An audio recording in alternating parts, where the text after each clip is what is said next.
அனைவருக்கும் வணக்கம். நான் மருத்துவர் சதீஷ்குமார், சாய் சித்தா கிளினிக், அரும்பாக்கம். இப்பொழுது நம்ம பார்க்க போகிற நோய் வந்து பார்த்திங்கன்னா ஆர்த்ரைட்டிஸ் அப்படின்னு சொல்லக்கூடிய மூட்டு நோய். இந்த ஆர்த்ரைட்டிஸ் அப்படிங்கிறது பார்த்திங்கன்னா பெரும்பாலும் ஒரு 40 வயதிற்கு மேலேயே இந்த தொந்தரவுல இப்போ வர ஆரம்பிச்சிருது.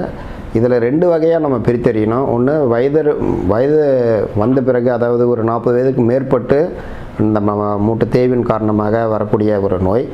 இன்னொன்று ஆரம்பத்திலேயே வரக்கூடிய, நம்ம அபவ் 20 ஏஜுக்கு மேலே இப்போ வர ஆரம்பிச்சிருக்கு. அந்த நோய் பேர் பார்த்திங்கன்னா ரொமட்டாய்டு ஆர்த்ரைட்டிஸ்னு சொல்கிற ஆட்டோஇம்யூன் டிஸார்டர். இது ரெண்டையுமே நம்ம வேறுபடுத்தி அறியணும். முதல்ல நம்ம இந்த ஆர்த்ரைட்டிஸ்ன்னு சொல்லக்கூடிய மூட்டு நோயை பற்றி பார்ப்போம். இது பெரும்பாலும் பார்த்திங்கன்னா இப்போ நீ ஜாயிண்டில் வந்து அஃபெக்ட் ஆகும். மேஜராக பார்த்திங்கன்னா நீ joint, elbow joint, angle joint, இந்த மாதிரி இடத்துலலாம் அஃபெக்ட் ஆகும். பெரும்பாலும் வயது முதிர்ந்தவங்களுக்கு அந்த நீ ஜாயிண்ட்டு தான் அஃபெக்ட் ஆகும். ஏன்னா டோட்டல் பேலன்ஸே தாங்குகிற ஒரு இடம் வந்து பார்த்திங்கன்னா நீ ஜாயிண்ட் தான், டோட்டலோட வெயிட் எல்லாமே. அதனால் அந்த நீ ஜாயிண்ட் வந்து அஃபெக்ட் ஆகும். நீ ஜாயிண்டில் வந்து 8 லெகமெண்ட் இருக்கும். அந்த லெகமெண்ட்டோட வீக்னஸ்ஸு வித்து சைனோவல் ஃப்ளூயிடோட செக்ரேஷன் கம்மியாக வருது, நம்மளோட உடல் எடை அதிகரித்தல் போன்ற காரணத்தின் காரணமாக பார்த்திங்கன்னா அந்த ஆர்த்ரைட்டிஸ்ன்னு சொல்லக்கூடிய மூட்டு நோய் வந்து வரத்துக்கு வாய்ப்புகள் உண்டு.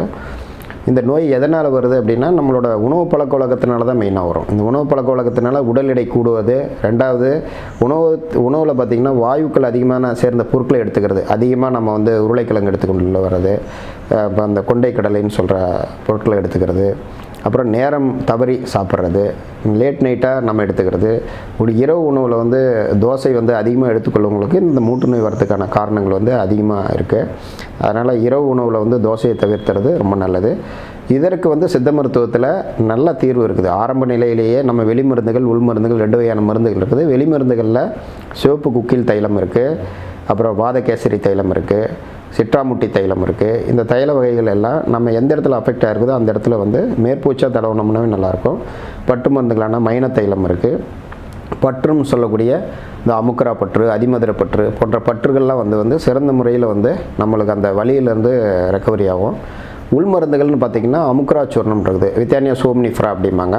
இந்த அமுக்கரா சூர்ணங்கிற வித்தியானின் சோம்னிஃப்ரைன் அப்படிங்கிற ஆல்கலாய்ட்ஸ்லாம் பார்த்திங்கன்னா அந்த ஆன்டி இன்ஃப்ளமேட்டரி கண்டிஷனில் நல்லா ஒர்க் ஆகும்.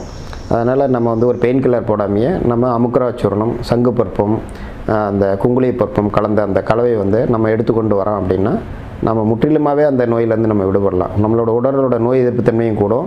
பிறகு நம்மளோட அந்த ஜாயின்ட்ஸ்லாம் வந்து நல்லா ஸ்ட்ராங் ஆகிடும். அதனால் டோட்டலாகவே பார்த்திங்கன்னா இந்த அமுக்கரா சூர்ணம் எடுத்துக்கலாம், ஏலாதி சூர்ணம் எடுத்துக்கலாம், திரிகடுகு சூர்ணம் எடுத்துக்கலாம் போன்ற மருந்துகள்லாம் வந்து இந்த மூட்டு நோய்கள்லேருந்து ரெக்கவரி பண்ணுறதுக்கு சிறந்த முறையில் அமையும். அப்புறம் உணவு முறைகள்னு பார்த்திங்கன்னா நம்ம முடக்கருத்தான் கீரையை வந்து நம்ம சூப்பு மாதிரி எடுத்துக்கலாம், முடக்கருத்தான் ரசம் மாதிரி எடுத்துக்கலாம். இந்த முடக்கருத்தான் கீரையை நம்ம அதிகமாக எடுத்துக்கொண்டு வரலாம். மிளகு உணவில் நிறைய சேர்த்துக்கலாம், பூண்டு நிறைய உணவில் சேர்த்துக்கலாம். இந்த மாதிரி முறைகள் வந்து நல்லா பலனளிக்கும். உணவுகளில் நம்ம சாதாரணமாக நம்ம ரைஸ் வெரைட்டியை வந்து நம்ம புழுங்கல் அரிசி அந்த மாதிரி உணவுகளை எடுத்துக்கொண்டு வந்தோம்னாலும் அந்த மூட்டு நோயிலேருந்து பச்சை அரிசி வந்து தவிர்த்துடணும். பச்சை அரிசி வந்து மூட்டு நோய் வந்து அதிகப்படுத்தும். அதனால் வந்து பச்சை அரிசி வந்து தவிர்த்துட்டு நம்ம நிறைய கீரை, காய்கறிகள் அதெல்லாம் எடுத்துக்கலாம். பழங்கள் நல்லா எடுத்துக்கலாம். பழங்கள் ஆப்பிள், மாதுளை, சப்போட்டா, வாழைப்பழம் போன்ற பழங்கள் வந்து நல்லா எடுத்துக்கலாம். இது வந்து சாதாரண இந்த மூட்டு நோய்கள்லேருந்து நம்ம அதிலிருந்து வெளியில் வரதுக்கான ஒரு தற்காப்பு முறைன்னே சொல்லலாம். இதில் வந்து முக்கியமானது பலனளிக்கிறது அமுக்கரா சூர்ணம், சங்கு பருப்பம், குங்குளி பருப்பம் கலந்த கலவை வந்து மருத்துவரோட அறிவுரைப்படி எடுத்துக்கொண்டு வந்தீங்கன்னா உங்களுக்கு நல்லாவே அந்த வலியெல்லாம் குறையும், நல்லாவே சேஞ்சஸ் தெரியும். எக்ஸ்டர்னலாக நீங்கள் மைன தைலம், சிவப்பு குக்கில் தைலம், வாதகேசரி தைலம், சிட்ராமுட்டி தைலம் ஏதோ ஒரு தைலத்தை வந்து நம்ம அதை கேட்டு எடுத்துக்கலாம். நம்ம அறிஞர் அண்ணா மருத்துவமனையில் அதெல்லாம் வந்து பயன்படுத்திகிட்டு இருக்கிறாங்க. அதுக்கு அடுத்தது பார்த்திங்கன்னா இந்த மூட்டு நோயில் இன்னும் ஒரு 2வது வகை பார்த்திங்கன்னா ஆட்டோஇம்யூன் டிஸார்டர்னு சொல்லக்கூடிய ரொமட்டாய்டு ஆர்த்ரைட்டிஸ்.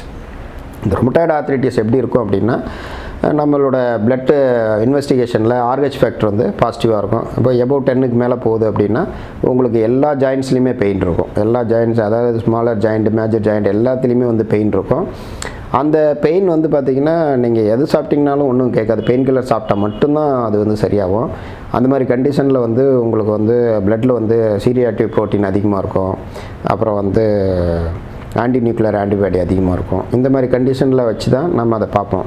சில டைம் வந்து பார்த்திங்கன்னா RH ஃபேக்டர் வந்து நெகட்டிவாக இருக்கும். பட் நம்மளுக்கு வந்து எல்லா ஜாயின்ட்டுமே வந்து பெயின் வந்து சுவிட்ச் ஓவர் ஆகிட்டே இருக்கும். ஒரு நாள் வந்து எல்போ ஜாயிண்டில் பெயின் இருக்கும், அப்புறம் நீ ஜாயிண்டில் பெயின் இருக்கும். அதனால் சுவிட்ச் ஓவர் ஆகிட்டே இருக்கும். இந்த மாதிரி கண்டிஷனை தான் வந்து ஜீரோ நெகட்டிவ் பாலிஆர்த்ரைட்டிஸ்பாங்க. இந்த ஜீரோ நெகட்டிவ் பாலிஆர்த்ரைட்டிஸ் வந்து எதனால் வருது அப்படின்னா மேஜராக வந்து பார்த்திங்கன்னா எல்லாமே ஸ்ட்ரெஸ் இன்டியூஸ்டு தான். மன அழுத்தம் மிகுந்து சரியான தூக்கமின்மை காரணமாக வரக்கூடிய ஒரு முக்கியமான நோய் தான் வந்து பார்த்திங்கன்னா இந்த ஜீரோ நெகட்டிவ் பாலிஆர்த்ரைட்டிஸு.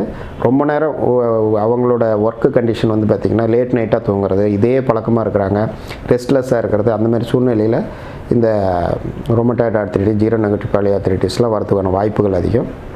இதில் வந்து சித்த மருத்துவத்தில் வந்து நீங்கள் அந்த பெயின் கண்டிஷனுக்கு வந்து நீங்கள் நவீன மருத்துவம் எடுத்துக்கொண்டாலும் சித்த மருத்துவத்தை இன்டகிரேட்டட் அப்ரோச்சில் இந்த ரொமட்டாய்டுக்கு எடுத்துக்கொள்ள வரும்பொழுது சிறந்த தீர்வு இருக்குது. அதில் அமுக்குராச்சூர்ணம், ஐவேரச்சந்தூரம், இப்போ நம்ம அன்னபேதி சந்தூரம் போன்ற மருந்துகள் வந்து மருத்துவரோட அறிவுரைப்படி அளவுப்படி எடுத்துக்கொண்டு வந்தோம்னா நல்லாயிருக்கும். இதில் வந்து மேல்பூச்சி மருந்துகளான மைன தைலம்லாம் வந்து சிறப்பாக இருக்கும்.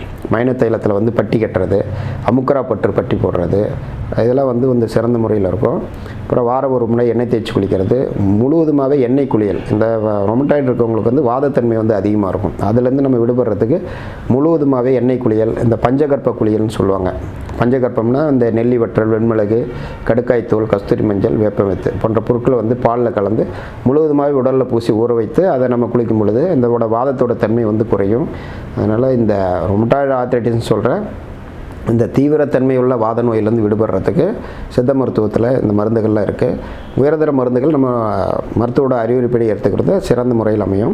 வர்ம முறைகளும் இருக்குது. வர்ம முறையிலேயே அந்த மூட்டில் வந்து 8 வகையான வர்மங்கள் இருக்குது. நம்ம அருகில் ஒரு சித்த மருத்துவரை பயன்படுத்தி அந்த வர்மத்தை நம்ம பயன்படுத்திக்கலாம்.